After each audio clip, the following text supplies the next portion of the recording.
What's going on, guys? Welcome back to Photoshop. In today's tutorial I'll be showing you how to create a dramatic black and white image.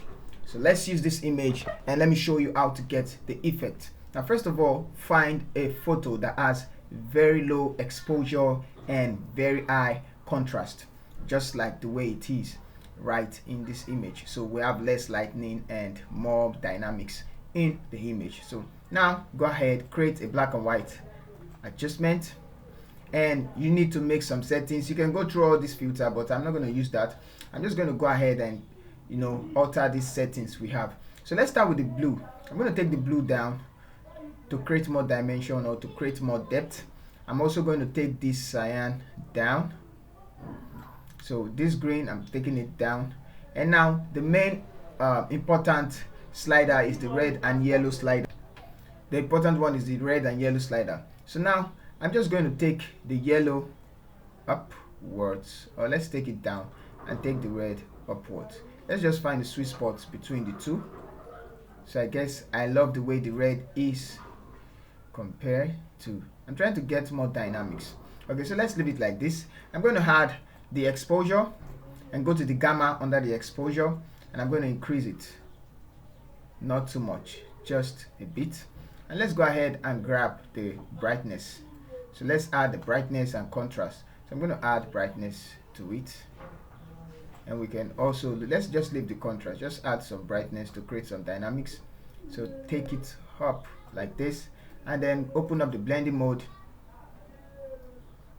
And we're going to take it away from the this layer from the dark part. So let's do it like this, and hold down Alt and take it out to get a very smooth transition.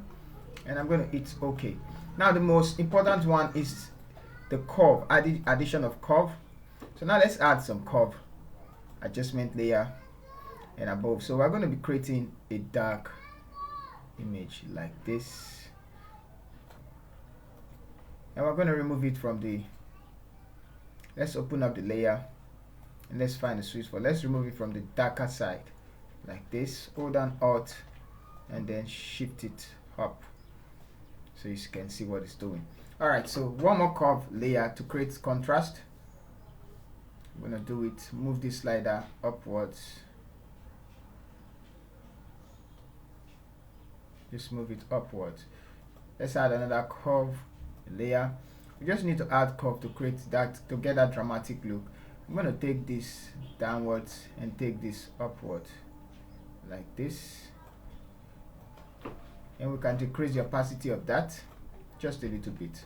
So let's group this together and see the changes it made from here to here. Alright, so now we can add also levels. Just keep adding things that are going to make. So let's take this up, not too much. So I'm going to increase it up to that extent, and so we are done. Okay, so double click, open up the blending mode and remove it from the brightest side. So I'm going to remove it from the brightest side and hold Alt. Let's see what it's doing to the photo. I'm going to take this backwards like that, and then it's okay. So let's see. Hold on Alt, and from this to this, from this to this. So this is how to get a dramatic black and white image in Photoshop. So thank you guys. If you enjoyed the video, let me know in the comment section. If you are new to the channel, kindly subscribe. Thank you.